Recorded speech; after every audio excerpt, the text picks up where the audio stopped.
Good morning everyone. Chapter 2 में आज हमें डिस्कस करना है equipotential surface. Equipotential surface discuss करते हैं, लेकिन उसके पहले उसका इम्पोर्टेंस हमें पता होना चाहिए।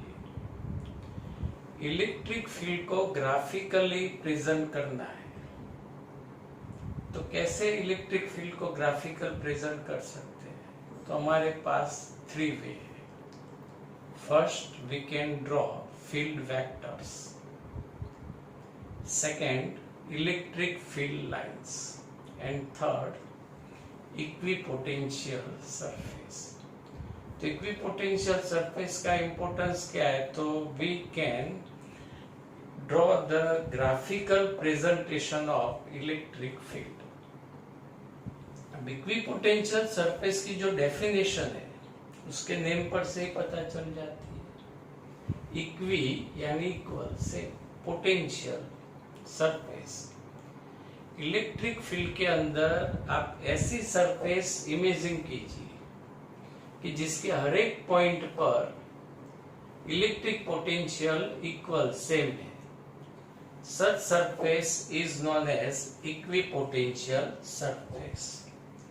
Its definition according to textbook: if the electric potential along every point of any imaginary surface in an electric field is the same, then such surface is called an equipotential surface.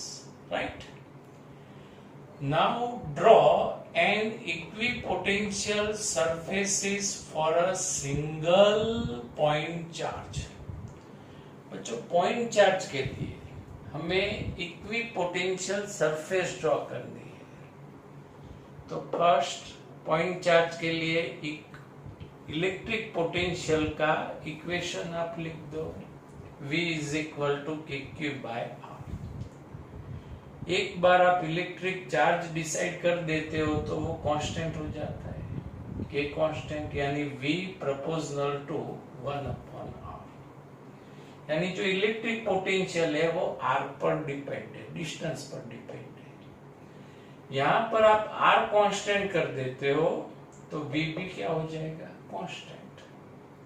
Means this shows that V is constant if R is constant, right? तो आप कोई भी single point charge जिसको centre consider करके आप sphere draw कर दो। अब स्फीयर का हर एक पॉइंट का पॉइंट चार्ज से डिस्टेंस सेम आएगा, यानी R constant, K constant, Q constant, यानी V is equal to constant। तो this black circle यानी sphere is known as the equipotential surface. More than one equipotential surfaces can be drawn for different radius. आप थोड़ी radius increase कर लो, फिर से आप sphere draw कर दो, चार्ज को सेंटर कंसीडर करके। तो ये जो ब्लू सर्कल है स्फीयर है, ड्रॉ किया है 2 डायमेंशन में, समझना है 3 डायमेंशन में। तो इसका हर एक पॉइंट का चार्ज से डिस्टेंस इक्वल होगा, तो वो इक्विपोटेंशियल सरफेस हुई। ऐसे रेड स्फीयर भी इक्विपोटेंशियल सरफेस है। अब ये फिगर पर से सेकेंड स्टेटमेंट आगे देखते हैं। The field lines at every point is normal to equipotential surface passing through that point.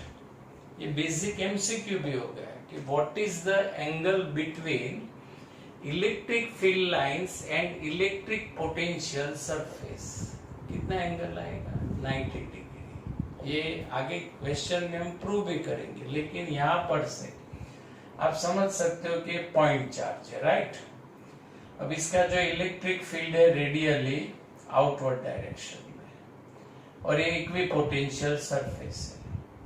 तो यहाँ पर इलेक्ट्रिक फील्ड लाइंस और electric potential surface both are mutually perpendicular. तो यहाँ पर हम लिख सकते हैं कि field lines and equipotential surface are mutually perpendicular locally. Second है फॉर अ डाइपोल। अब डाइपोल की जो सिस्टम है उसके लिए इक्विपोटेंशियल सरफेस हमें ड्रॉ करना है। ये पॉजिटिव चार्ज, ये नेगेटिव चार्ज।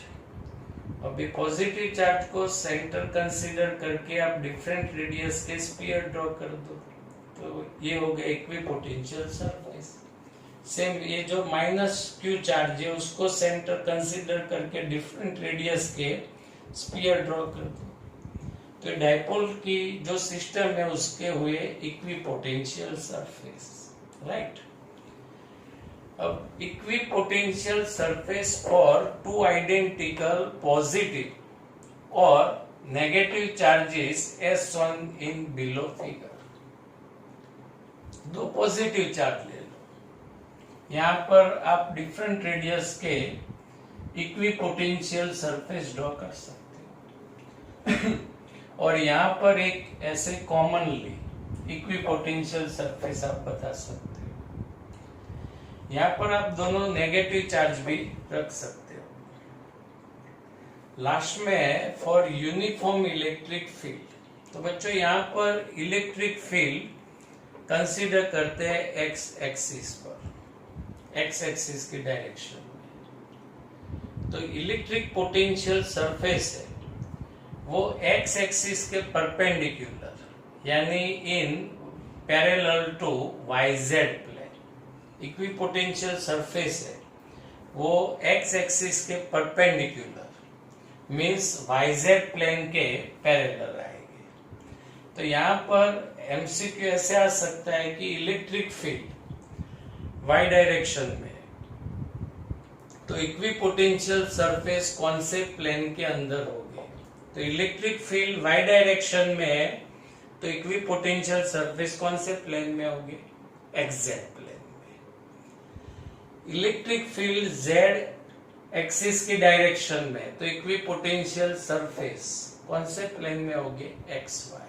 तो बच्चों आप ऐसे याद रखो एक्स वाई जेड, और फील्ड जो एक्सिस के पैरेलल है, जैसे अभी यहाँ एक्स एक्सिस के पैरेलल है, तो इक्विपोटेंशियल सरफेस कौन से प्लेन में आएगी? वाई जेड प्लेन में। तो ऐसे आप याद रख सकते हो।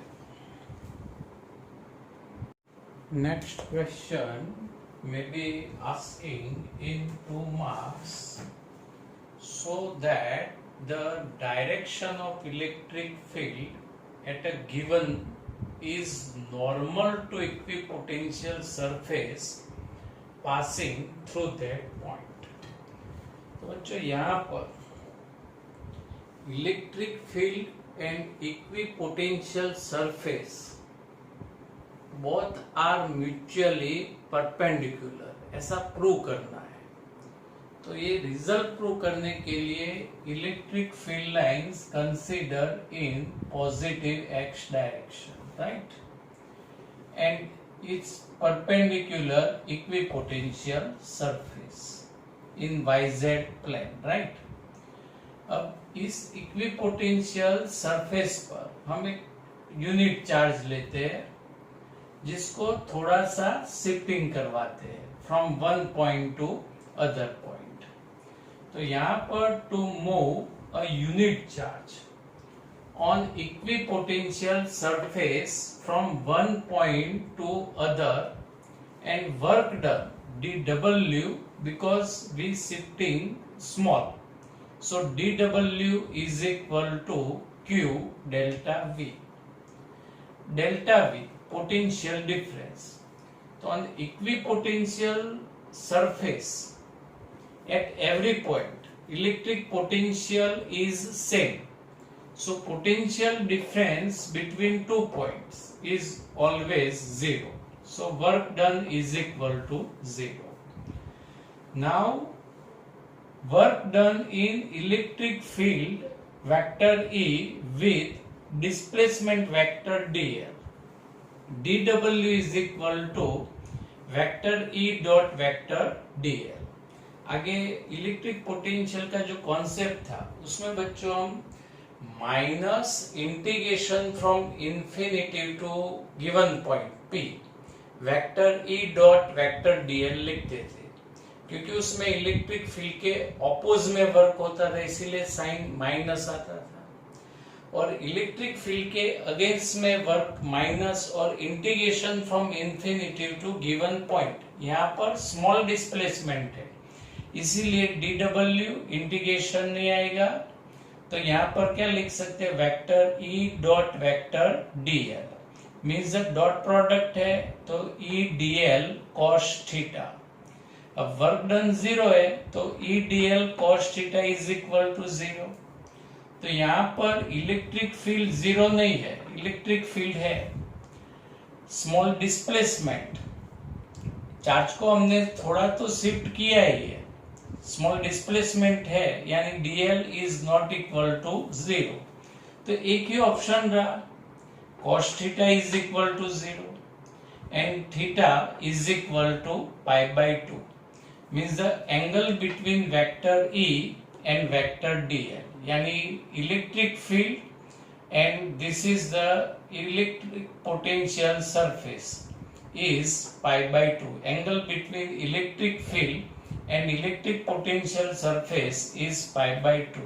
Hence, we can say the direction of electric field at a given point is normal to the equipotential surface passing through that point.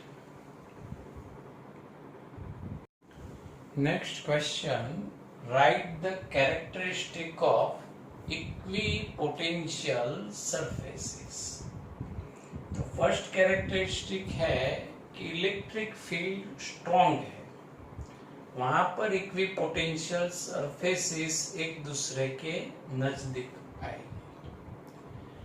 और इलेक्ट्रिक फील्ड वीक है, वहां पर इक्विपोटेंशियल सरफेस एक दूसरे से फार अवे ड्रॉ की जाएगी।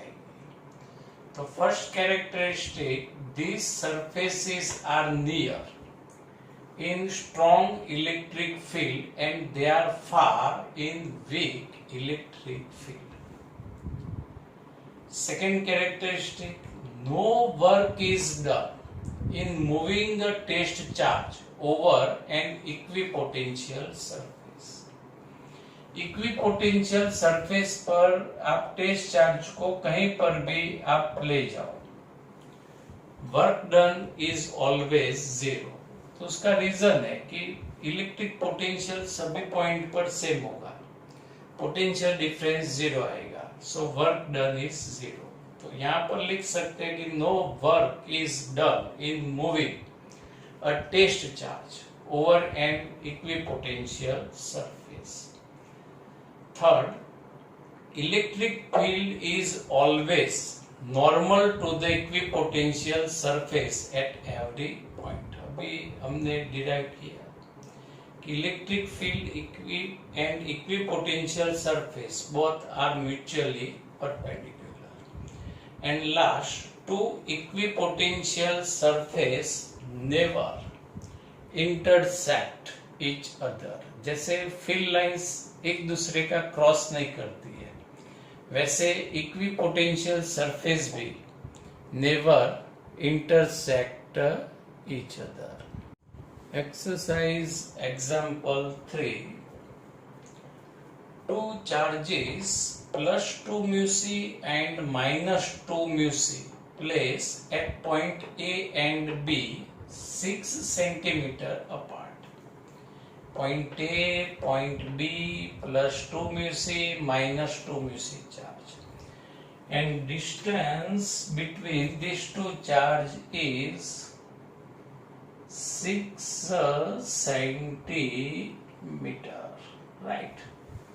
First option है identify an equipotential surface of the system. दो चार्ज की जो सिस्टम है उसमें इक्विपोटेंशियल सरफेस कहां पर होगा, हमें आइडेंटिफाई करना है। तो यहाँ पर मिड पॉइंट लेते हैं C, और ये पॉइंट C पर यहाँ पर एक प्लेन कंसीडर करते हैं। तो plane passing through midpoint C of line AB is shown in figure. अब ये जो पॉइंट सी है वहां पर इलेक्ट्रिक पोटेंशियल फाइंड करते हैं, तो यहां पर होगा V1 plus V2 plus Q charge का पोटेंशियल माइनस Q चार्ज का पोटेंशियल। भाई मैग्नीट्यूड सेम है, यहाँ डिस्टेंस भी सेम होगा, तो जो चार्ज प्लस है उसका पोटेंशियल प्लस V। आप वैल्यू भी रख सकते हो कि Q बाय R करके, और जो चार्ज माइनस है उसका potential minus V। Plus V minus V is equal to 0। यानी यहाँ सभी पॉइंट पर इलेक्ट्रिक पोटेंशियल कितना हमें मिलेगा? 0 मिलेगा, यानी इक्वल मिलेगा, राइट। तो this plane is considered as a equipotential surface, यानी मिड पॉइंट पर हमें इक्विपोटेंशियल सरफेस मिलेगा। बी ऑप्शन है, what is the direction of the electric field at every point on this surface. According to chapter 1, electric field की direction from positive charge to negative charge, right. तो ये positive charge है, negative charge है, तो यहाँ पर electric field की direction कैसे होगी? तो इलेक्ट्रिक फील्ड की डायरेक्शन होगी from A to B, from A to B. Okay, thank you. Have a nice day.